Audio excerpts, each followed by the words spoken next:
کہ یہ صحابہ نے نہیں منایا ہے نہیں منائیں گے، لیکن جو صحابہ نے منایا ہے وہ منائیں گے۔ ایک وعدہ کرو کہ جو صحابہ نے منایا ہے وہ منائیں گے۔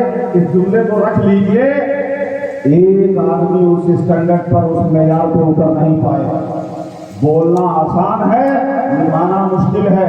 ہم تو یہ میلاد النبی صلی اللہ علیہ وسلم مناتے ہیں، یہ رسول پاک صلی اللہ علیہ وسلم کی ولادت کی خوشی منانے کا یہ ادنا درجہ ہے۔ کیا ہے؟ ادنا درجہ ہے۔ اس میں کچھ جاری رہے گا۔ چلیے ادھر دیکھیے، ادھر پیچھے مت دیکھیے، آپ لوگ سامنے دیکھیے۔ میں ایک بات بتا رہا ہوں، سنیے، بہت ہی مستند بات، آپ لوگوں نے بھی بارہا سنا ہو، لیکن میں ایک نفسیاتی بات کی طرف توجہ دلا رہا ہوں۔ بارہا سنا ہوگا کہ اللہ کے رسول کو تمام حدیث کی معتبر کتابوں میں صحیح ستہ میں ہے کہ اللہ کے رسول صلی اللہ علیہ وسلم پیر کے دن روزہ رکھتے تھے، سوموار کے دن سنا ہوگا روزہ رکھتے تھے۔ توجہ چاہوں گا، میں جو بتانا چاہتا ہوں وہ توجہ پہ رکھیے۔ روزہ رکھتے تھے جی۔ صحابہ نے پوچھا، یا رسول اللہ آپ ہر پیر کو، سوموار کو، منڈے کو روزہ رکھتے ہیں، بات کیا ہے؟ روزہ کیوں رکھتے ہیں؟ میرے آقا نے فرمایا الیوم ولدت والیوم بعثت، کہ میں اسی دن پیدا ہوا ہوں اور اسی دن مجھ پر وحی نازل ہوئی، یعنی یہی سوموار کا دن ہے، وحی نازل ہوئی، اسی دن میں پیدا ہوا ہوں، اسی دن میں نے ہجرت کی ہے، یعنی ہجرت کا دن بھی وہی ہے، بعثت کا دن یعنی وحی کے نزول کا دن بھی وہی ہے، اور میری پیدائش کا دن بھی وہی ہے۔ ایک بات کی طرف توجہ دلا دوں میں آپ کو سب سے پہلے کہ میرے آقا نے تاریخ کا انتخاب نہیں کیا، ڈیٹ نہیں، ڈیٹ لیا، دن لیا، اس لیے کہ پیدائش، وحی کا نزول اور ہجرت کا دن، یہ تینوں ڈیٹ ایک نہیں ہے، دن ایک ہے۔ دن سوموار کا دن تھا، تو اس لیے میرے آقا نے دن کو لیا تاکہ یہ تینوں چیزیں آ جائیں۔ ولادت کا دن بھی ہے، بعثت کا دن بھی ہے، ہجرت کا دن بھی ہے۔ اور آگے آپ کو بتا دوں کہ جو آج ذکر آتا ہے کہ اللہ کے رسول صلی اللہ علیہ وسلم کا وصال بھی اسی تاریخ میں ہوا، وصال بھی اسی تاریخ میں ہوا ہے۔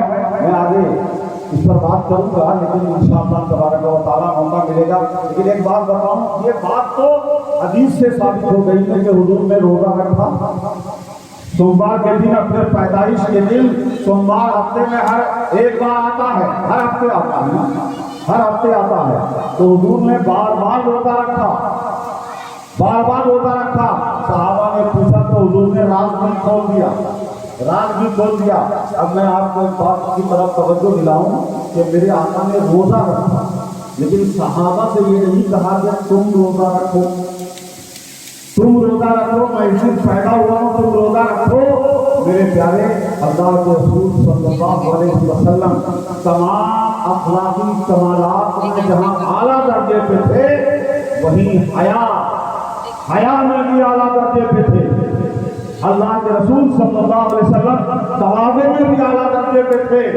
تو یہ ایک متواضع، ایک تواضع رکھنے والے باحیا شخص کے لیے یہ کبھی فیب نہیں دیتا کہ وہ اپنے منہ سے کہیں کہ میری ولادت کی خوشی مناؤ، میری پیدائش کی۔ یہ ایسا لگے گا جیسے تھوپنے والی بات، لوگوں پر مسلط کرنے والی بات ہو۔ حضور نے زبان سے نہیں پڑھوایا، عمل سے روزہ رکھ کے بتا دیا کہ میرا پیدا ہونا میرے لیے نعمت نہیں ہے، میرا پیدا ہونا تو تمہارے لیے نعمت ہے، احسان ہے۔ تو میں جب روزہ رکھ رہا ہوں تو تمہیں کتنا احسان ماننا چاہیے، تمہیں کتنا میرے آنے کا شکر منانا چاہیے۔ میرے پیارے، اس بات کا یہ تو اشارہ حضور نے دے دیا، رسول پاک صلی اللہ علیہ وسلم نے اشارہ دے دیا۔ اب میں جو بات کہنے جا رہا ہوں بڑی سنجیدگی سے عرض کرتا ہوں کہ ٹھیک ہے، جو لوگ یہ سمجھانے کو، یہ جھنڈیاں لگانے کو، لنگر کرنے کو، محفل کرنے کو، اگر یہ میلاد بنانے کو غلط سمجھتے ہیں کہ یہ صحیح نہیں ہے، جائز نہیں ہے، بدعت نہیں ہے، تو میرے پیارے ایک بات بتا دو، اگر وہ چیز جو دکھتی ہے کہ یہ ثابت نہیں ہے تو ہم نہیں کرتے ہیں، لیکن جو چیز ثابت ہے، اگر رسول پاک کے لیے دل صاف ہے، رسول اللہ کی دل میں محبت ہے، تو یہ مت کرو جو دوسرے کر رہے ہیں، وہ تو کرو جو نبی نے کیا ہے کہ ہر سوموار کو اگر تم روزہ رکھتے رہتے تو ہم سمجھتے کہ تم سچے آدمی ہو۔ سو روزہ بھی رکھتے، انکار کرنے کے لیے، رد کرنے کے لیے ہزار باتیں، کرنے کے لیے جو حدیث میں ہے وہ بھی نہیں اپنا رہے۔ آج تک آپ نے نہیں سنا ہوگا کہ نبی پاک کی ولادت کی خوشی میں ہر سوموار کو مولویوں نے روزہ رکھا ہو، نبی کے سنت پہ عمل کرنے والوں نے روزہ رکھا ہو، جو حدیث میں ثابت ہے وہ بھی تو نہیں کیا۔ بات دراصل یہ ہے، اگر کرنے کا من ہوتا تو یہ الگ بات ہے کہ ہم ایسے کرتے ہیں وہ ویسے کرتے ہیں، ایسے ویسے کا فرق ہوتا، اور دونوں رسول کے وفادار ہوتے، دونوں رسول کے چاہنے والے ہوتے، رنگ الگ الگ ہوتا، مزاج الگ الگ ہوتا، طبیعت الگ الگ ہوتی، پسند الگ الگ ہوتی، لیکن وفاداری سب کی ثابت ہوتی، وفادار سب ہوتے۔ آج تک نہیں سنا کہ اس کے لیے نہیں کرتے ہیں، تو کبھی رسول پاک صلی اللہ علیہ وسلم کے جو حضور نے کیا ہے اسی پہ عمل کرتے ہوئے روزہ رکھنے کا، ہر سوموار کو روزہ رکھنے کا ماحول بنا دیتے، یہ تو آقا نے کیا ہے نا، لیکن یہ بھی نہیں دیکھا آپ نے، اس لیے کہ یہ بھی رکھیں گے۔ بات دراصل یہ ہے، میں کیا کہوں گا، کہتے ہیں نا کہ ناچے نہ آوے تو آنگن ٹیڑھا،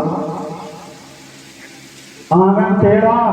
بات دراصل یہ بھی نہیں کر پائیں گے، اس لیے کہ وہاں کی جو ہے رسول اللہ کی محبت کے لیے، رسول کے لیے یہ کرنا، رسول کی محبت پہ کرنا، تو روزہ رکھنا بھی نہیں، روزہ رکھنا بھاری ہے۔ میرے پیارے، میں بتانا یہ چاہتا ہوں کہ میں آپ کو بڑا دے کے جاؤں گا علماء کی بارگاہ میں، پچھلے بھی ایسے علماء گزرے ہیں جو تھوڑا سیدھے سنت میں شدت سے، ظاہری سنت میں جو باتیں ہیں بس اسی پہ عمل کرنا ہے، اس سے آگے نہیں جانا ہے، ایسے شدت پسند علماء بھی گزرے ہیں، لیکن انہوں نے بھی جب بارگاہ رسالت کی بات آئی ہے تو وہاں بھی ان کی خشکی، سوکھا پن اور سختی ان کی ختم ہو گئی ہے، اور مصطفیٰ صلی اللہ علیہ وسلم کا نام آتے ہی ان کے اندر بھی نرمی آ گئی، نرمی آ گئی ہے۔ میں آپ کو بتاؤں، یہ پتا نہیں کیا کیا بات ہے، ان کے پاس کیا کام ہے سمجھ نہیں آ رہا، اللہ رحم فرمائے۔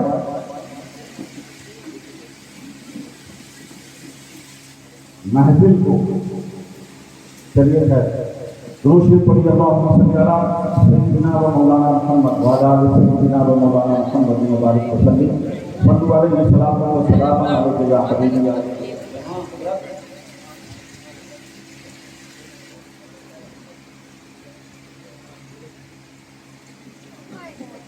ماشاء اللہ۔ مولانا فاروق صاحب آ گئے ہیں، تشریف رکھیں کہ جن شہروں میں جہاں حیدرآباد وغیرہ میں جس میں اگر میں اسٹیج پہ تقریر کر رہا ہوں اور کسی آدمی کو ادھر سے ادھر جانا ہے، اگر پیچھے سے بھی راستہ نہیں ہے تو وہ اتنا چھپ کے اسٹیج کے بغل سے جاتا ہے کہ نظر بھی نہیں آتا ہے کہ اندر ہی اندر چلا جاتا ہے۔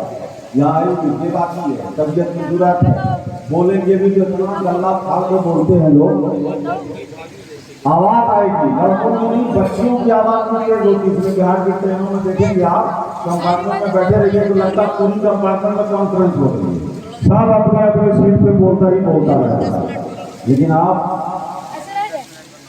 میں چلے جائیں گے پوری ٹرین میں بیٹھیں گے تو ٹرین کی آواز نہیں آئے گی، لوگ بھرے ہوئے ہوں گے، تو تھوڑا سا تہذیب اختیار کریں۔ اللہ تبارک و تعالیٰ ہم اور آپ کی حاضری کو قبول فرمائے۔ میری طبیعت جب تک جمے گی نہیں اس وقت تک بات بنے گی نہیں۔ درود شریف پڑھیں اللہم صلی علی سیدنا و مولانا محمد وعلی آل سیدنا و مولانا محمد مبارک وسلم، صلو علیہ الصلاۃ والسلام علیہ یا حبیبی یا رسول اللہ صلی اللہ تعالی علیہ وسلم۔ محترم حاضرین کرام، برادران ملت اسلامیہ، عزیزان گرامی، اب میں ایک بات، آپ قرآن مقدس کی آیت مقدسہ کی تلاوت کا شرف حاصل کیا ہے، ذرا اسے غور سے سنیے۔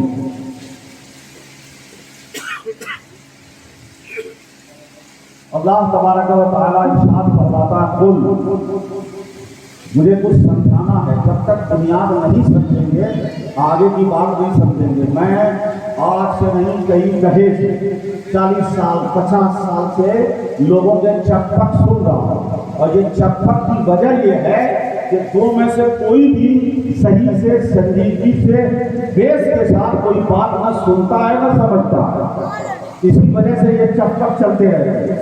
اگر چکپک صحیح سے بیس سے سمجھ جائے تو انشاءاللہ سب کا سینہ کھل جائے گا، اور سچائی حقیقت کہاں تک ہے وہاں تک آپ سمجھ بھی جائیں گے اور وہیں تک رہیں گے۔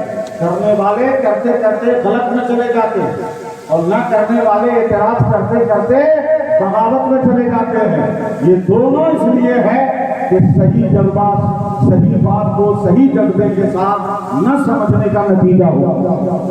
آج آپ بتائیں میلاد النبی کے نام پر، جشن میلاد النبی کے نام پر بہت ساری جگہوں پر ایسی چیزیں ہوتی ہیں جو قطعاً ناجائز ہے، غلط ہے، گناہ ہے۔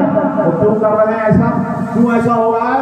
اس لیے کہ اس نے بنیاد سے میلاد النبی کے جشن کا مقصد ہی نہیں سمجھا، اس نے وہ ایک ہڑدنگ بازی سمجھ لی، ایک ہڑدنگ بازی کو بنا دیا ہے جشن۔ میرے پیارے، اس لیے حقیقت کو سمجھ کر اگر بات کی جائے اور سمجھایا جائے تو دونوں اپنی اپنی حدوں میں رہیں گے۔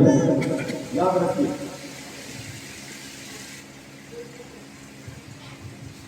یہ اورنج والا جو بچہ ہے ان کے پیچھے، اس کو تم زیادہ پیچھے جا کے بیٹھو یا پھر سکون سے رہو،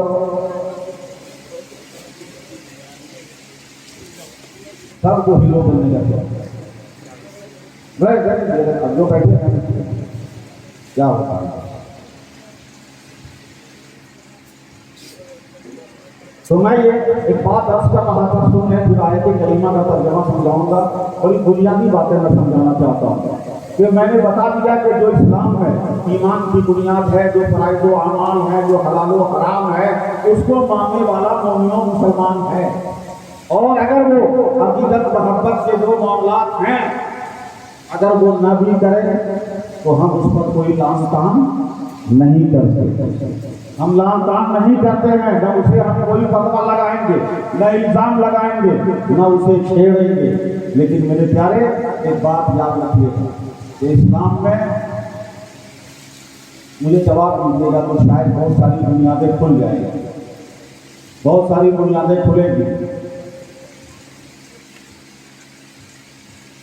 ایک مسلمان کے لیے ایمان لانے کے بعد مجموعی طور پر اگر آپ بولیں تو کیا ضروری ہے؟ ایمان لانے کے بعد کیا ضروری ہے؟ میں جواب دیتا ہوں، آپ مجھے بتائیے گا صحیح ہے یا غلط۔ اطاعت کیا ضروری ہے؟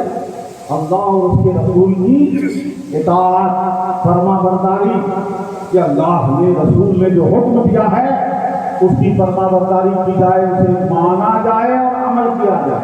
یہ اطاعت لاگو ہے نا، قرآن میں اطیعوا اللہ واطیعوا الرسول، اللہ کی اطاعت کرو، رسول کی اطاعت کرو۔ قرآن پاک میں ہے وَمَن يُطِعِ الرَّسُولَ فَقَدْ أَطَاعَ اللَّهَ، جس نے رسول کی اطاعت کی تو رسول کی فرما برداری ہی اللہ کی فرما برداری ہے۔ الگ سے مت ڈھونڈنا کہ رسول اللہ کی فرما برداری یہ ہے اور اللہ کی فرما برداری یہ ہے، نہیں، جو رسول کا فرما بردار ہے وہی خدا کا فرما بردار ہے۔ جو رسول کی اطاعت کر لے وہ اللہ کی اطاعت کرنے والا ہے۔ تو ایمان کے بعد کیا ہے؟ اللہ رسول کی بولیے اطاعت، بولیے اطاعت ہے نا، اس کا کوئی شک ہے؟ کسی کا اختلاف ہے؟ نہیں ہے۔ اطاعت فرض ہے، ضروری ہے، فرما برداری ضروری ہے، اور بھی کوئی دوسری چیز ہے، صرف اطاعت نہیں ہے۔ اطاعت کے ساتھ ساتھ امت پر کے ہر فرد پر دو چیزیں ہیں ایمان کے بعد، اللہ رسول سے محبت اور اللہ رسول کی اطاعت، دونوں چیزیں ضروری ہے یا نہیں؟ اللہ رسول سے محبت اور اللہ اور اس کے رسول کی اطاعت، یہ دونوں ضروری ہے۔ اگر یہ بات آپ دل میں بٹھا لیں تو میں آپ کو توجہ دلانا چاہتا ہوں کہ اللہ اور اس کے رسول کی اطاعت کے لیے تو آپ کے سامنے موجود ہے نماز پڑھنا ہے، روزہ رکھنا ہے، حج کرنا ہے، زکات دینا ہے، حرام سے بچنا ہے، حلال کو اپنانا ہے، یہ اللہ اور اس کے رسول کی اطاعت ہے۔ اطاعت کو مانتے ہیں، اطاعت کا جذبہ ہے، یہ اطاعت کے اعمال ہیں۔ اور اللہ اور اس کے رسول سے جو محبت ہے، اس محبت کا اظہار کہاں ہے؟ اللہ اور اس کے رسول سے محبت کا اظہار کہاں ہے؟ اطاعت کے وہ بہت سارے آثار ہیں، سنو یہیں پہ میں تیزی سے بتا دوں۔ ایک بہت بڑا فراڈ، ایک بہت بڑا دھوکہ جو امت میں چل رہا ہے کہ وہ کہیں گے کہ یہ نماز، روزہ، حج، زکات، تلاوت، یہ ساری چیزیں یہ اللہ رسول کی اطاعت بھی ہے اور محبت بھی ہے۔ کیا کہیں گے؟ یہ محبت میں ہی اطاعت ہے۔ میں کہتا ہوں یہ تو ہو سکتا ہے کہ اللہ اور اس کے رسول سے محبت کرنے والا اس محبت کے تقاضے میں، محبت کے جذبے اور جوش میں نماز پڑھ رہا ہو، روزہ رکھ رہا ہو، زکات دے رہا ہو، حج کر رہا ہو، سارے قربانی دے رہا ہو، تلاوت کر رہا ہو، یہ ہو سکتا ہے۔ لیکن میرے پیارے، یہی سارے اعمال و عبادت محبت کے ثبوت کے لیے کافی نہیں ہے، کافی نہیں ہے۔ سنو غور سے، میں نہیں کہتا اگر نماز، روزہ اور تلاوت یہی محبت کی دلیل ہو جائیں تو یہ اطاعت بھی، یہ محبت بھی، آپ مجھے ذرا جواب دیں، یہ اطاعت بھی اور اسی میں محبت بھی جب دونوں چیز ہو گئی تو یہ مومن کمپلیٹ ہو گیا، عملی طور پر بھی مکمل ہو جائے گا نا۔ اب میں آپ کو بتاؤں، میں نہیں، رسول پاک صلی اللہ علیہ وسلم ارشاد فرماتے ہیں، میرے آقا نے صحابہ کو مخاطب کر کے ارشاد فرمایا کہ قریب وہ زمانہ آئے گا، ایسی جماعت پیدا ہوگی کہ صحابہ سے کہتے ہیں یستحقون صلاتکم عند صلاتہم وصیامکم عند صیامہم ویقرؤون القرآن ولا یتجاوز تراقیہم۔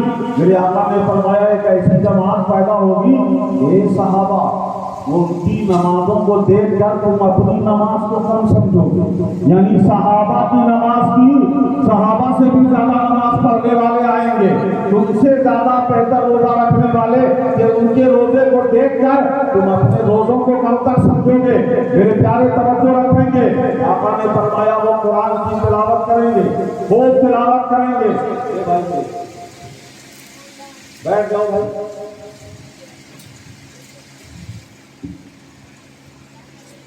خوب تلاوت کریں گے، لیکن ان کی تلاوت کا عالم یہ ہوگا کہ قرآن ان کے حلق کے نیچے سے نہیں اترے گا، حلق کے نیچے نہیں اترے گا۔ میرے پیارے، مجھے توجہ یہ دلانا ہے کہ اگر نماز پڑھنا اطاعت، یہ اطاعت کی محبت کی دلیل ہوتی، وہی محبت بھی ہے، تو میرے آقا جنہوں نے نماز پڑھنے والوں کے لیے بشارت دی، نماز چھوڑنے والوں کے لیے وعیدیں سنائی، نماز پڑھائی، نماز سکھایا، نماز کی تاکید فرمائی ہے، نماز کو دین کا ثبوت بتایا ہے، وہی رسول نماز پڑھنے والوں کے لیے بتا رہے ہیں کہ یخرجون من الدین کما یخرج السهم من الرمیہ، کہ وہ دین سے ایسے باہر ہو جائیں گے جیسے شکار سے تیر نکل جاتا ہے، یعنی تیر جسم سے ہو کے نکل جائے، لیکن جب نکلنے کے بعد دیکھو گے خون سے ہو کے گیا ہے، لیکن اس میں خون کا نشان نہیں ہوگا، اتنی تیزی سے نکلے گا۔ ویسے ہی یہ لوگ دین سے نکل جائیں گے اور ان پر دین کا ذرا بھی اثر نہیں ہوگا، اثر نہیں ہوگا۔ شاید آپ میری بات سمجھ رہے ہوں گے، میں نے جو سمجھانا چاہا کہ اگر نماز، روزہ، تلاوت یہ اطاعت کے اعمال اگر محبت کی دلیل ہوتی تو میرے آقا کبھی کثرت سے نماز پڑھنے والے، روزہ رکھنے والے کو دین سے باہر نہیں بتاتے، اس لیے کہ اطاعت اور محبت مکمل ہو جائے تو مومن مکمل ہو جاتا ہے، مومن مکمل ہو جاتا ہے۔ یاد رکھیں کہ آج ہمارے نزدیک بچپن سے دیکھا ہے کہ ایک کمی ہے، توجہ دلا دوں کہ ہم نے دونوں طرف پہلو دیکھا، ایک جماعت ہمارے یہاں ایک طبقہ ایسا ہے جو حضور کی، اولیاء کی محبت کا دعویٰ بہت کرتے ہیں، اطاعت میں کمزور ہے، اور ایک طبقہ ایسا ہے جو اطاعت پر بہت زور دیتے ہیں، محبت میں ہاں ہاں کہہ کے نکل جاتے ہیں۔ ہاں ہاں محبت ضروری ہے، ہاں ضروری ہے، ہر مومن کے لیے ضروری ہے، یہ بھی ناقص وہ بھی ناقص، مکمل وہ ہوگا جو اللہ رسول کا فرما بردار بھی ہو اور اللہ رسول سے محبت کرنے والا۔ محبت کرنے والا بھی ہو، کامل مومن وہی ہوگا، وہی مکمل ہوگا۔ میرے پیارے، تو میں یہ عرض کر رہا تھا کہ اطاعت اور محبت یہ دونوں چیزیں ضروری ہیں۔ اب مجھے سمجھانے کے لیے تھوڑا سا ایک دو اشارے آپ کو دینے پڑیں گے۔ اگر نماز روزہ ہی پڑھنا، یقیناً یہ بات بھی یاد رکھیں، دلیل ہونا اور ہے اور تقاضا ہونا اور ہے۔ بات پکڑنے کی کوشش کیجیے گا، دلیل ہونا اور ہے، تقاضا ہونا اور ہے۔ اگر دل میں اللہ رسول کی سچی محبت ہے، سچی محبت ہے تو اس کا تقاضا ہے کہ رسول پاک کی فرما برداری کریں گے، حضور کی سنتوں سے محبت کریں گے، رسول پاک کی سیرت کو اپنانے کی کوشش کریں گے، یہ محبت کا تقاضا ہے۔ لیکن نماز، عبادات اور اعمال یہ محبت کی دلیل ہیں، یہ جھوٹ ہے، یہ دھوکہ ہے، یہ فریب ہے، یہ صرف اتنا نہیں ہے۔ میرے پیارے، اگر یہ دلیل ہوتی، دلیل کا مطلب یہ ہے کہ اگر وہ ہے، دلیل کا مطلب کیا ہے کہ اگر دلیل آ گئی تو دعویٰ ثابت، دلیل کا مطلب تو یہی ہوتا ہے اگر دلیل ہے تو دعویٰ ثابت۔ نماز محبت کی دلیل ہوتی تو نمازی صحابہ سے زیادہ نماز پڑھنے والے کو آقا دین سے باہر نہ بتاتے، صحابہ سے زیادہ روزے رکھنے والے کو دین سے باہر نہ بتاتے۔ نماز روزہ سب پایا گیا ہے، دلیل ہوتی تو دعویٰ ثابت ہو جاتا کہ وہ سچے مومن ثابت ہو جاتے۔ حالانکہ جس نبی نے نماز روزہ سب دیا، سکھایا، پڑھایا، نماز روزے کے مقامات بتائے، سب کچھ بتایا، اسی نبی نے پورے نمازی کو دین سے باہر بھی بتایا۔ تو پتا چلا کہ یہ عبادات، یہ اطاعت، یہ دلیل محبت نہیں، تقاضے محبت۔ جو محبت نہ کرے وہ مقبول ہو، قابل ہو، اس کا قبول ہوگا۔ ذرا سوچو، میں توجہ دلا دوں آپ کو کہ صحابہ کرام اطاعت کرتے تھے نا، اطاعت گزار تھے، لیکن میرے نبی کے صحابہ نے صرف نماز، صرف روزے، صرف تلاوت، نوافل و تسبیح کو محبت کی دلیل نہیں بنایا ہے، بلکہ صحابہ کی زندگی اٹھاؤ گے تو جہاں نمازوں کا شوق، روزوں کا جوش، روزوں پر استقامت دکھے گی، وہیں میرے نبی کے صحابہ کی زندگی میں محبت کی مثالیں بھی نظر آئیں گی۔ جہاں اطاعت نہیں، محبت نظر آتی ہے صرف۔ اگر آپ صدیق اکبر کو غار ثور میں سانپ کے بل پہ ایڑی رکھ کے بیٹھا دیکھ رہے ہیں اور سانپ ڈس رہا ہے، جان جائیں زہر پھیل رہا ہے، چہرے کا رنگ تغیر ہو رہا ہے، میرے جملے کو ذرا غور سے سنیں گے۔ حضرت صدیق اکبر بیٹھے ہیں، ایڑی سوراخ مکھن کے اوپر ہے، سانپ اندر سے ڈس رہا ہے اور سر رسول پاک کا سر مبارک صدیق اکبر کے سر پر ہے۔ ذرا غور کریں، ایک طرف سانپ ڈس رہا ہے، جان کا خطرہ ہے، جان جانے کا خطرہ ہے، اور اگر پاؤں ہلائیں تو مصطفیٰ کے آرام جانے کا خطرہ ہے، آرام جانے کا خطرہ ہے، آرام ختم ہو جائے گا۔ صدیق اکبر نے نبی کے آرام پر اپنی جان کو قربان کر دیا کہ جان چلی جائے لیکن نبی کے آرام کا خلل نہ پڑنے پائے۔ یہ ہے دلیل محبت، یہ ہے دلیل محبت۔ اطاعت، نماز، روزے سے اٹھ کر صحابہ نے اپنے محبوب کی بارگاہ میں محبت کا ثبوت دیا، دلیل دی گئی ہے دلیل محبت۔ سنو، وہی صدیق اکبر ہے، حضور ہجرت فرما رہے ہیں، سفر کر رہے ہیں، راستے میں پیدل چل رہے ہیں، آقا جا رہے ہیں کہ صدیق اکبر سفر میں، ہجرت میں کبھی کود کے آگے چلے جاتے، کبھی پیچھے آ جاتے، کبھی صدیق اکبر رسول پاک کے دائیں، کبھی بائیں جا رہے ہیں، آپ سمجھ رہے ہیں سچویشن، کبھی آگے کبھی پیچھے، کبھی دائیں کبھی بائیں۔ رسول پاک نے پوچھا، اے ابو بکر کیا معاملہ ہے؟ کبھی تم آگے آ جاتے ہو، کبھی پیچھے چلے جاتے ہو، کبھی دائیں جاتے ہو، کبھی بائیں جاتے ہو، معاملہ کیا ہے؟ تو حضرت ابو بکر صدیق رضی اللہ تعالیٰ عنہ فرماتے ہیں، یا رسول اللہ، جب پیچھے ہوتا ہوں تو خیال آتا ہے کہیں کسی دشمن کا تیر سامنے سے نہ آ جائے تو گروپ کے سامنے آ جاتا ہوں، اور جب سامنے ہوتا ہوں تو خیال آتا ہے کہیں کوئی داہنے سے آپ حملہ نہ کر دے تو داہنے آ جاتا ہوں، اور ادھر آتا ہوں تو خیال آتا ہے کہیں کوئی ادھر سے نہ آ جائے تو بائیں آ جاتا ہوں۔ جیسے جیسے خطرات کا خیال آتا ہے ویسے ویسے ہی ڈائریکشن چینج کرتے چلے جا رہے ہیں۔ یہ جو دیوانہ وار کر رہے ہیں، یہ ہے دلیل محبت، یہ ہے عمل محبت۔ یہ پوری زندگی صرف نماز ہی کو دلیل بناتے رہے، اے صدیق اکبر اپنی نماز کو دلیل محبت نہیں بنا سکے، تو آج کا کوئی مولوی کیا دلیل محبت بنائے گا؟ محبت کے لیے الگ سے ایسے موقع آتے ہیں جہاں محبت کا ثبوت دیا جاتا ہے۔ میرے پیارے، آپ صحابہ کی زندگی میں جائیں، اگر میں اسی موضوع کو آگے بڑھاؤں تو بے شمار مثالیں سامنے آ جائیں گی، بے شمار مثالیں سامنے آتی چلی جائیں گی اور بات لمبی ہو جائے گی۔ میں صرف یہ سمجھانا چاہتا ہوں، ایک بات ذہن میں اتارنے کی کوشش کر رہا ہوں۔ میدان حدیبیہ میں مشہور واقعہ ہے، میں صرف اشارے دے کے چلا جاؤں کہ 1400 سے زیادہ صحابہ کرام کی جماعت ہے، اور حال یہ ہے کہ رسول پاک صلی اللہ علیہ وسلم منہ صاف کرتے ہیں، پھٹکارتے ہیں، دھوپ پھینکتے ہیں، تو وہ دھوپ زمین پہ نہیں گرنے دیتے ہیں، کسی نہ کسی صحابی کے ہاتھ میں گر رہا ہے۔ ناک صاف کرتے ہیں، ناک سے جسے آپ نیٹا کہتے ہیں مراد ہے، گر رہا ہے، زمین پہ نہیں، کسی نہ کسی صحابی کے ہاتھ میں گر رہا ہے۔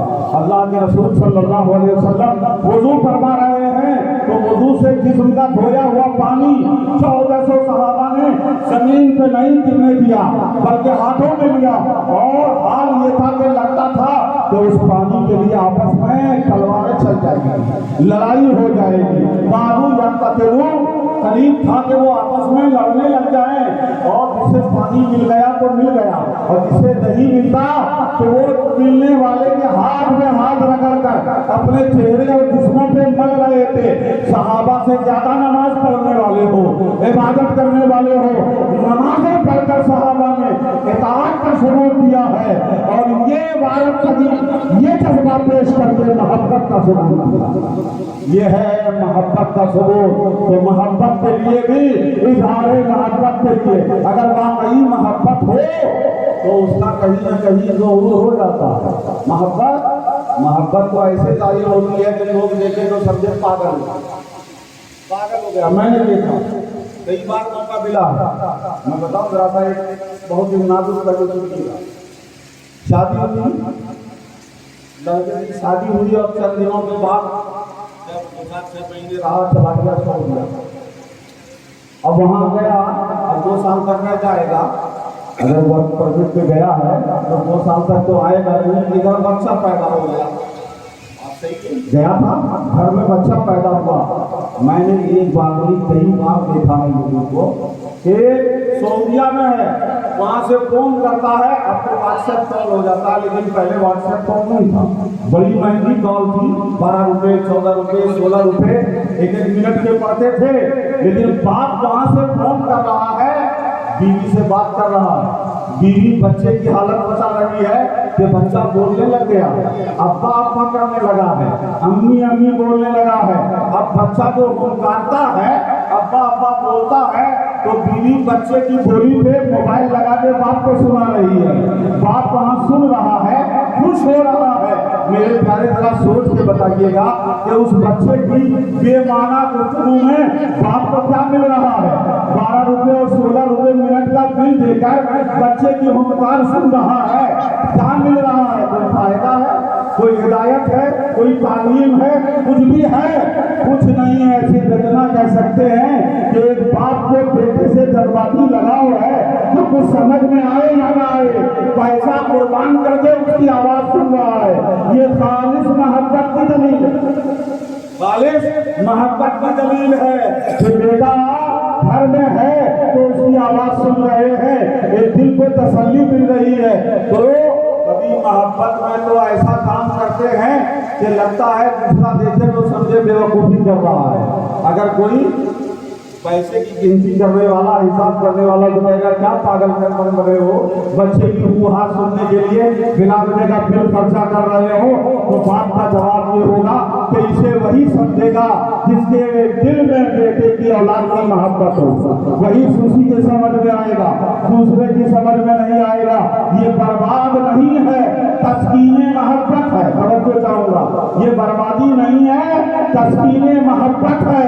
میرے پیارے، یہ جھنڈیاں، یہ لائٹ، یہ میں بہت سارے لوگوں کو برباد نظر آتے ہیں، انہیں برباد نظر آئیں گے، لیکن جس کے دل میں محبت ہو اور اسے یہ پتا ہو کہ جب میرے آقا پیدا ہوئے تو حضرت آمنہ فرماتی ہے، ان کی بانجی شفا فرماتی ہے کہ مصطفیٰ پیدا ہوئے تو شام کے محلات روشن ہو گئے، اور اسی روشنی پھیلی کہ حضرت شفا فرماتی ہے کہ مشرق و مغرب روشن ہو گئے، جس کی پیدائش پہ مولا نے روشنی کر دی ہو، اس کی ولادت کی خوشی میں بندوں نے یہ گلگلے لگائے ہیں، یہ اسی کو سمجھ میں آئے گا جس کے اندر محبت ہوگی، تسکین محبت۔ نعرہ تکبیر، نعرہ رسالت، یا رسول اللہ۔ جس کا دل محبت سے خالی ہوگا اسے محبت میں کیے جانے والے عمل کہاں سے سمجھ میں آئے گے؟ جس کے دل میں محبت ہوگی اسے سمجھ میں آئے۔ میں تو کہتا ہوں ایسے لوگ ہوتے تو شاید رب کے اعتراض کرتے کہ مولا ایک شخص عبداللہ کا بیٹا آمنہ کا فرزند محمد پیدا ہو رہے ہیں صلی اللہ علیہ وسلم، اس کے لیے یہ روشنی کرنے کی کیا ضرورت ہے؟ اور حضرت آمنہ میدان میں رہ رہی ہیں۔ آج بھی جا کے مکے میں دیکھ لو، ایک طرف جبل قبیس ہے، وادی ہے، دار السلام کے سیدھے پر جانے کے بعد آگے باب الحدود سے اندر سیدھا جائیں تو مولد النبی رسول پاک صلی اللہ علیہ وسلم کا وہ مکان آج بھی نجدیوں نے لائبریری بنا کر رکھا ہے، وہ جگہ محفوظ ہے، لیکن میرے پیارے دیکھ لینا وہاں کھڑے ہو کے تم 100 گز 200 گز آگے نہیں دیکھ سکتے ہو، پہاڑیاں کاٹ بھی دی گئی ہیں آج کل۔ آپ بتائیں وہ پہاڑوں کے بیچ میں مکے میں حضرت آمنہ گھر کے اندر ہیں، ان کی باقی شفا گھر کے اندر ہے، لیکن ایسی روشنی پھیلی مصطفیٰ کی برکت سے کہ گھر اور پہاڑ بھی دیوار نہیں بنے۔ حضرت آمنہ فرماتی ہے میں نے اس روشنی میں شام کے محلات دیکھ لیے، شام کے محلات دیکھے ہیں، بصرہ کے محلات دیکھ لیے ہیں۔ ذرا بتائیں کہ مصطفیٰ پیدا ہوئے تو ماں کی آنکھوں سے پردہ ہٹ گیا ہے، ماں تو دور کی بات ہے، پانچ شفا کی آنکھوں سے پردہ ہٹ گیا ہے۔ اللہ اکبر، یہ روشنی ہم نے نہیں کی ہے اپنے حبیب کی ولادت پر، تو مولا نے روشنی کی، مولا نے روشنی کی ہے۔ روایت میں پڑھو، بات آئیے تو میں اسی طرف لے کے چلا جاؤں کہ صرف اپنی سوچی عبادتوں کو رسول کی محبت کی دلیل بنا کر اپنے کو بھی دھوکہ مت دے، دوسروں کو بھی دھوکہ مت دو۔ اس لیے کہ جو محبت ہوتی ہے کہیں نہ کہیں اس کا رنگ نظر آتا ہے، الگ سے رنگ نظر آتا ہے۔ صحابہ نمازیں پڑھتے تھے لیکن میدان حدیبیہ میں محبت کا الگ رنگ نظر آ رہا ہے، الگ رنگ نظر آیا ہے۔ ذرا سوچے، مجھے ڈر یہ لگ رہا ہے کہ بات چلتی گئی تو بڑی لمبی ہوتی جائے گی، پوری رات گزر جائے گی، اس لیے سینسر کرنے کی کوشش کر رہا ہوں کہ سینسر کرتے ہوئے چلوں تاکہ بات بھی بنتی جائے۔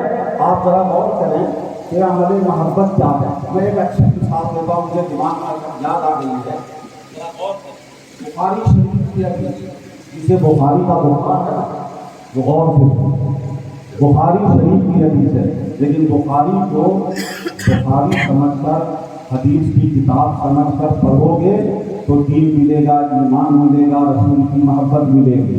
لیکن بخاری کو اپنے مطلب کی سلیکٹڈ حدیثیں لے کے پڑھو گے تو کبھی دین آئے گا، دین نہیں آئے گا۔ میرے پیارے سنو، سلیکٹ کر کے نہ قرآن سے بھی دین نہیں آئے گا اور سلیکٹ کر کے حدیث سے بھی دین نہیں آئے گا، بلکہ قرآن و حدیث سے دین لینا ہے تو قرآن و حدیث کو ہینڈل مت کرو، تم قرآن و حدیث سے ہینڈل ہو جاؤ۔ اپنے کو قرآن کے سامنے رکھ دو، اپنے کو حدیث کے سامنے رکھ دو، وہ قرآن و حدیث تمہیں سچا عاشق رسول بنا دے گا۔ ہینڈل مت کرو، ان سے ہینڈل ہو، اپنے آپ سے ہینڈل کرنے کی کوشش مت کرو۔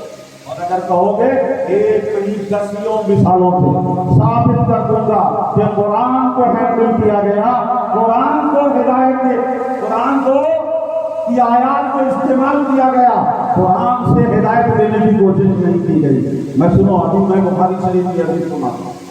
اللہ کے رسول صلی اللہ علیہ وسلم کے وصال قریب، جسے مرض الموت کہا گیا، کہ حضور آخری میں کئی دنوں تک، غور سے سنیے گا تو بات سمجھ میں آئے گی، آخری دنوں میں کئی دنوں تک رسول پاک صلی اللہ علیہ وسلم اپنے حجرے میں تشریف فرما رہے، علالت نقاہت کمزوری کی وجہ سے آقا نماز پڑھانے کے لیے مسجد میں امامت کے لیے نہیں آئے.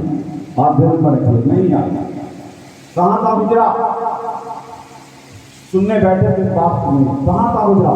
مسجد نبوی میں جب قبلے کے رخ کھڑے ہوں گے تو بائیں ہاتھ پر آقا کا حجرا جو آج روضہ رسول ہے جہاں سرکار آرام فرما رہے ہیں. قبلے کی طرف آپ ہوں گے تو لیفٹ ہینڈ پر ہوگا. میں ایک بات آپ کو بتا دوں، ایک طرف لیفٹ ہینڈ میں رسول پاک کا حجرا ہے اور اسی حجرے عائشہ اس کا نام تھا. آج وہ روضہ رسول آرام گاہ رسول گنبد خضرا کے نیچے حجرا ہے. آپ نے جانتے ہوں گے کہ حجرے سے نکلتے تھے اور نکل کے مسجد میں تشریف لاتے تھے. مسجد میں امام کا مصلی مسجد کے بیچ میں ہوتا ہے نا. رائٹ سائڈ میں جگہ ہوتی ہے، لیفٹ سائڈ میں جگہ ہوتی ہے، رائٹ سائڈ میں جگہ ہوتی ہے، بیچ میں محراب ہوتا ہے.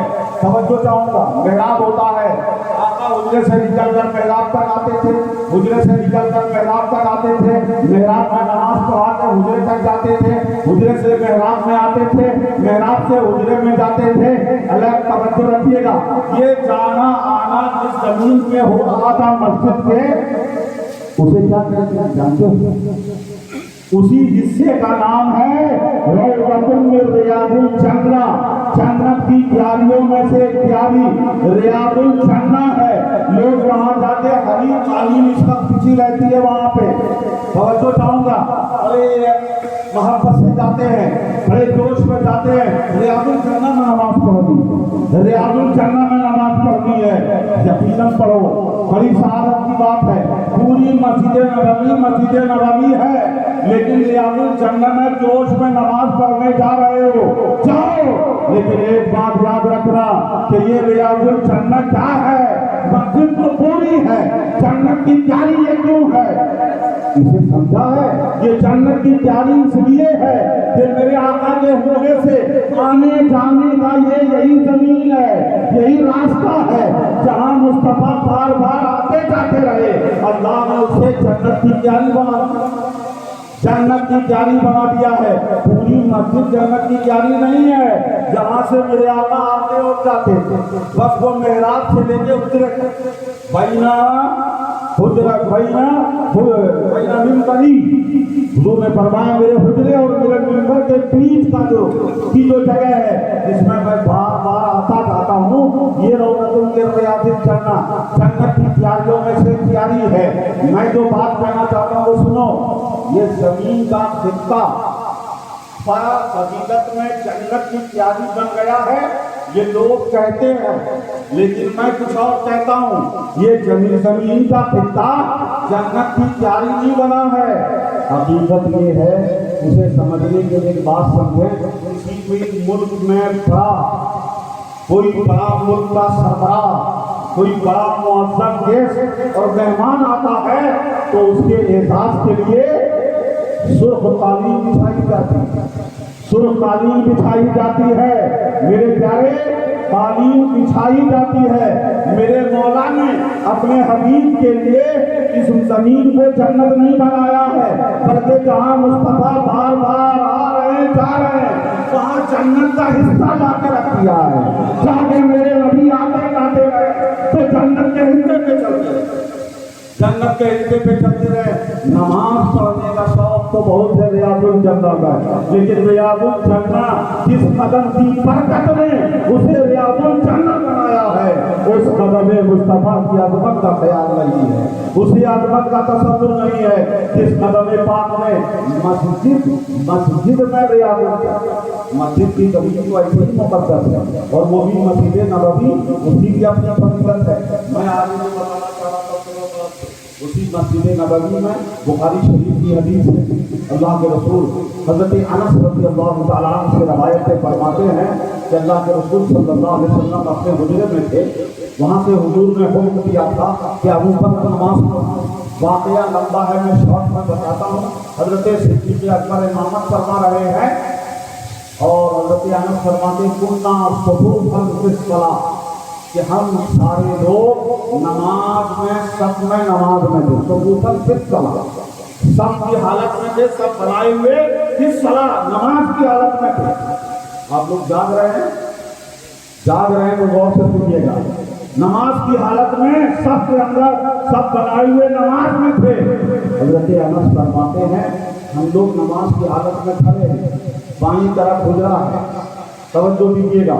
آگے فرماتے ہیں فکشف النبی صلی اللہ علیہ وسلم ستر الحجرہ, تو اللہ کے رسول صلی اللہ علیہ وسلم نے اپنے روم پر, اپنے کمرے پہ جو پردہ پڑا تھا اس پردے کو میرے آقا نے ہٹایا, پردے کو ہٹایا. ہر بات پہ توجہ دیجیے گا. مسجد میں سطح لگی ہے, بائیں طرف حجرہ ہے, حضور نے پردہ ہٹایا. صحابہ نے کئی دنوں سے دیکھا نہیں تھا, حضور کی زیارت سے مشرف نہیں ہوئے تھے, رسول پاک کے دیدار سے کے لیے بے چین تھے.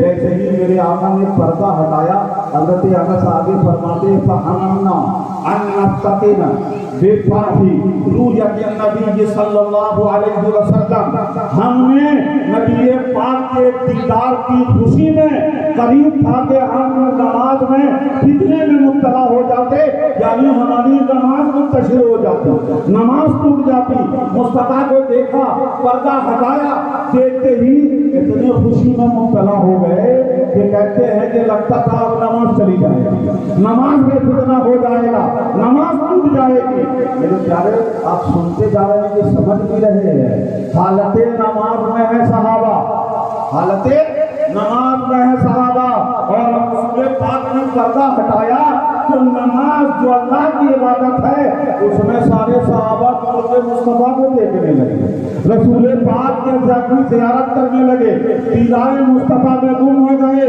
اور لگتا تھا کہ اب نماز ٹوٹ جائے گی.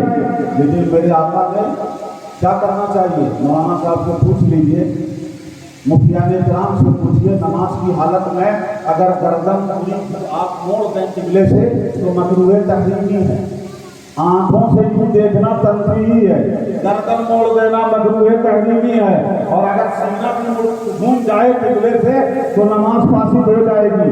میرے پیارے توجہ چاہوں گا, حالت نماز میں صحابہ نے حضور نے پردہ ہٹایا, دیدار مصطفیٰ میں مشغول ہو گئے, رسول پاک کو دیکھنے لگے, اور نبی نے یہ نہیں فرمایا اے صحابہ تم نماز پڑھ رہے ہو, نماز میں قبلے کی طرف رہو, چہرہ ادھر رکھو.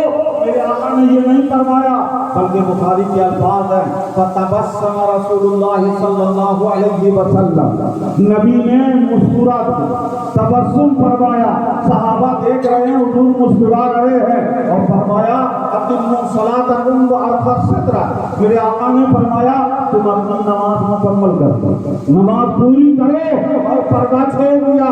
میرے پیارے سنو, عین حالت نماز میں صحابہ حضور کی دیدار میں مصروف ہو گئے, عبادت کے لیے مسجد میں جمع ہوئے تھے. یہ اطاعت ہے, یہ عبادت کا جذبہ ہے, اور جب چہرے مصطفیٰ سامنے آیا کہ دیدار کی خوشی میں جھوم گئے. یہ محبت کا ثبوت ہے, یہ اطاعت کا ثبوت ہے, وہ محبت کا ثبوت ہے. صرف نمازوں کو اطاعت کو محبت نہ بنا دینا. سنو, صحابہ کے محبت کی دلیلیں اور ہیں, اور میرے آقا نے مسکرا دیا, مسکرا دیا. تو مسکراہٹ کا سوال ہوتا ہے کہ چہرہ قبلے سے مڑ گیا تھا تو حضور کو تو تنبیہ فرمانی چاہیے, حکم دینا چاہیے کہ صحیح طور پہ قبلے کی طرف ہو جاؤ. نہیں, میرے آقا نے مسکرا دیا, تبسم فرمایا, اور وجہ نہیں بتائی, وجہ نہیں بتائی. میرے پیارے, میرے آقا نے دیکھ لیا, پردہ ہٹا کے مسجد میں صحابہ کو صفوں میں دیکھ کر, صفوں میں دیکھا, اور کئی چیزیں سامنے آ گئی کہ میں نے اپنے صحابہ کو جو تربیت دی ہے وہ تربیت مکمل ہو گئی ہے. آج ابو بکر کی امامت سے سارے صحابہ موجود ہیں, یہ رسول پاک کے لیے خوشی کی بات ہے. اللہ کے رسول نے جو تربیت دی, صحابہ نماز کے لیے حاضر ہیں, یہ بھی خوشی کی بات ہے. اور آخری بات یہ ہے کہ میرے آقا نے یہ بھی دیکھ لیا کہ کہیں میرے صحابہ نماز اور عبادت کے نام پر مجھے تو بھول نہیں گئے. جب میں صحابہ مصطفیٰ کو دیکھنے لگے تو نبی نے مسکرا دیا, مسکرا دیا کہ میرے صحابہ کی تربیت مکمل ہو گئی, انہوں نے عبادت بھی سیکھ لی ہے, محبت کا بھی نذرانہ سیکھ لیا ہے, کہ عبادت کا بھی مزہ لے لیا, محبت کا بھی مزہ لے لیا ہے. یہ ہے صحابہ کی نماز, یہ ہے صحابہ کی نماز. تو پیارے ایک ہے اطاعت اور ایک ہے محبت. اور محبت میں کیا جانے والا جو عمل ہوتا ہے جو محبت رسول میں کیا جائے انفرادی طور پر حضور کی تعظیم محبت میں کیا جائے. مجھے یاد آتا ہے سنیں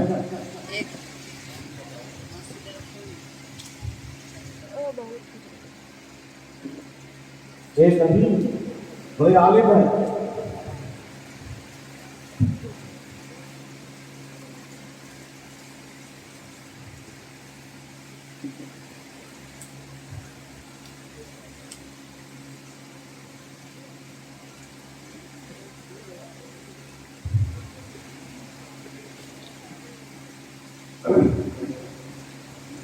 بڑے عالم یقیناً بہت بڑے محدث ہیں. علامہ شیخ ابن تیمیہ کا نام آپ نے سنا ہوگا. بہت بڑے محدث ہیں, اس پر کوئی شک نہیں. اگر سے جمہور علماء سے کچھ معاملات میں ان کا اختلاف ہوا ہے, اس پر ان پر بہت ساری کتابیں ہیں, لیکن بہت بڑے عالم ہیں, بہت بڑے محدث ہیں, اس پر کوئی شک نہیں. اور ہمارا اپنا موقف یہ ہے کہ قرآن و حدیث کی بنیاد پر اگر کوئی سوکھے انداز سے بھی عمل کر کے خشک انداز سے اس جذبے کے تحت کہ ہمیں قرآن حدیث کی عمل کرنا ہے, اگر کچھ غلط بھی ہو جائے لیکن جذبہ اس کا صحیح ہے تو ہم اسے بات نہیں کرتے, اللہ کے سپرد کر دیتے ہیں. جس کا سینہ جتنا کھلتا ہے وہ اتنا مانتا ہے. ہمارے ائمہ مجتہدین کے درمیان اختلاف رہا ہے, لیکن وہ اختلاف نفسانیت کی بنیاد پہ نہیں. قرآن و حدیث سامنے ہے, ایمان ہے, خشیت الہی ہے, تقویٰ ہے. اس کے بعد اختلاف ہوا, تحقیق میں اختلاف ہوتا ہے. سنیں یہ علامہ ابن تیمیہ ہیں, انہوں کی ایک کتاب ہے اتباع الصراط المستقیم. میں نے تقریباً پوری کتاب دیکھی, میں پڑھ رہا تھا ان کی کتاب. پوری کتاب میں انہوں نے بدعتوں کا ذکر اپنے زمانے میں کہ یہ بدعت ہے وہ بدعت ہے. خاص طور پر انہوں نے روافض اور شیعہ مسلمانوں کے نام پر شیعوں اور رافضیوں میں جو کام ہو رہے تھے ان کا بڑا رد کیا ہوا. بدعتیں بتائی ہیں. یہ بدعت وہ بدعت تیزی سے سنیں. جب میلاد النبی اس زمانے میں منایا جا رہا تھا اس کو بھی انہوں نے بدعت لکھا. بدعت لکھا ہے کہ یہ بھی بدعت ہے, لیکن تعجب ہوگا آپ کو. بہرحال آج کے متعصب علماء میں سے محدث ہیں, عالم ہیں, رسول پاک کا مقام جانتے ہیں, اور گستاخ رسول کے قتل بھر کے واجب القتل ہے. اس پر شیخ ابن تیمیہ کی پوری کتاب موجود ہے. الصارم المسلول لشاتم الرسول, کہ رسول کو برا بھلا کہنے والے یہ واجب القتل ہیں. حکمران جو بھی حاکم سلطان ہوگا اس کے لیے ضروری ہے کہ وہ حکم نافذ کرے. میرے پیارے سنو, یہ ابن تیمیہ نے لکھا کہ میلاد النبی کی جو محفل ہے, جو خوشی مناتے ہیں, کھانا کھلاتے ہیں, یہ بدعت ہے. لیکن آگے لکھتے ہیں کہ میں امید کرتا ہوں کہ اس کے منانے والوں کو ثواب دیا جائے گا, اس لیے کہ اس کے منانے میں رسول اللہ کی قدر, رسول اللہ کی محبت اور قدر شامل, یعنی اللہ کے رسول کی محبت اور تعظیم کی بنیاد پر یہ عمل ہو رہا ہے. تو میں امید کرتا ہوں کہ اسے ثواب دیا جائے گا. آپ تعجب کریں کہ یہ پہلی بدعت ہے جسے انہوں نے بیان کر کے کہا کہ مجھے امید ہے کہ اس سے ثواب دیا جائے گا. اتنے خشک عالم بھی, ساری چیزوں کو بدعت کہنے والے بھی, اور سنت پر ظاہری سنت پر سختی سے عمل کرنے والے بھی, میلاد منانے والے کے عمل کو ثواب کی امید ہی ظاہر کیا کہ ثواب دیا جائے گا. اور ان سے بھی سنت کے معاملے میں وہ بھی تھے. اور ایک اور خشک عالم گزرے, محدث ہیں, مانتے ہیں. محدثین میں علامہ صفت ابن جوزی, علامہ ابن جوزی غوث اعظم کے دور پر 5ویں صدی ہجری کے ہیں, غالباً 5ویں صدی ہجری میں صفت ابن جوزی نے میلاد النبی پر ایک کتاب لکھا, ایک رسالہ لکھا ہے. اور اس رسالے کے اندر صفت ابن جوزی لکھتے ہیں کہ ما زال اہل الحرمین الشریفین ومصر والشام وسائر بلاد العرب يحتفلون بمولد النبی صلی اللہ علیہ وسلم. صفت ابن جوزی عظیم محدث لکھتے ہیں کہ ہمیشہ سے حرمین شریفین کے لوگ مصر کے لوگ، شام کے لوگ، وسائر بلاد العرب اور عرب کے سارے ملکوں کے لوگ نبی پاک کی ولادت پر محفل منعقد کرتے آئے ہیں۔ یہ محدث ابن جوزی 5ویں صدی ہجری میں تقریباً 10,000 سال پہلے لکھ رہے ہیں۔ ذرا غور کریں، 1000 سال پہلے سے وہ لکھتے ہیں کہ کرتے آ رہے ہیں، ان سے پہلے سے بھی ہوتا آ رہا ہے۔ اور سارے علماء، یہ علماء محدثین اس کی خوبی اور اس کی برکتوں کا بیان کرتے رہے کہ نبی پاک صلی اللہ علیہ وسلم کی مولد میلاد میں خوشی مناتے ہیں، محفل منعقد کرتے ہیں۔ علامہ ابن جوزی نے آگے لکھا کہ وَيَفْرَحُونَ بِرُؤْيَةِ ہلال شہر ربیع الاول، کہ سارے عالم اسلام کے لوگ ربیع الاول کا چاند دیکھتے ہی خوشی منانا شروع کر دیتے ہیں۔ یفرحون برؤیت ہلال شہر ربیع الاول، ربیع الاول کا چاند دیکھتے ہی خوشی منانے لگتے ہیں۔ یہ تو بلاد عرب کا حال کر دیا، لیکن اخیر میں انہوں نے اپنا تبصرہ دیا ہے، غور سے سنیں۔ صرف ابن جوزی، علامہ ابن کثیر، ابن تیمیہ، ابن قیم، یہ وہ علماء ہیں جو پورے اہل حدیث وہابیوں کے پلر، یہ انہی کو فالو کرتے ہیں، انہی کو اپنا امام مانتے ہیں۔ علامہ ابن کثیر، جس کی تفسیر ابن کثیر کو وہابی بہت زیادہ پروموٹ کرتے ہیں۔ اہل حدیث، میں جب وہابی بولوں تو اہل حدیث غیر مقلدین سمجھیں گا، کیونکہ اصل وہابیہ وہی لوگ ہیں، وہ غیر مقلدین اہل حدیث ان کی تفسیر ابن کثیر کو پیش کرتے ہیں۔ وہ علامہ ابن کثیر نے شام کی جامع مسجد کے امام کی گزارش پر میلاد النبی کا رسالہ لکھ کر مؤذن صاحب کو دیا۔ مؤذن صاحب نے گزارش کی علامہ ابن کثیر سے کہ ہمیں میلاد پاک پڑھنے کے لیے ایک رسالہ لکھ دیں، آپ عالم ہیں، صحیح روایات کی بنیاد پر جو حضور کے میلاد کے سلسلے میں آئے ہیں۔ تو ابن کثیر نے رسالہ میلاد النبی لکھ کر مؤذن صاحب کو میلاد پڑھنے کے لیے کیا ہے۔ یہ تو اس محدث اور مفسر کا عمل ہے میرے پیارے۔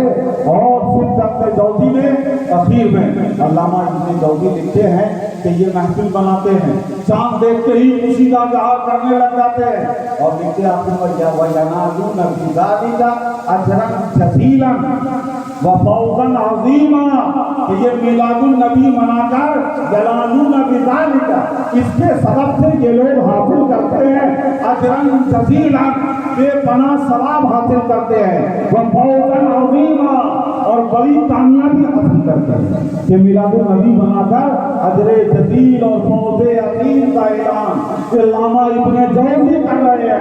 تو آج کے کسی مولوی مفتی کو جو ان کے چوٹیوں کی دھول نہیں ہو سکتا، ہمت ہے کہ ابن جوزی کے سامنے قول کر دے۔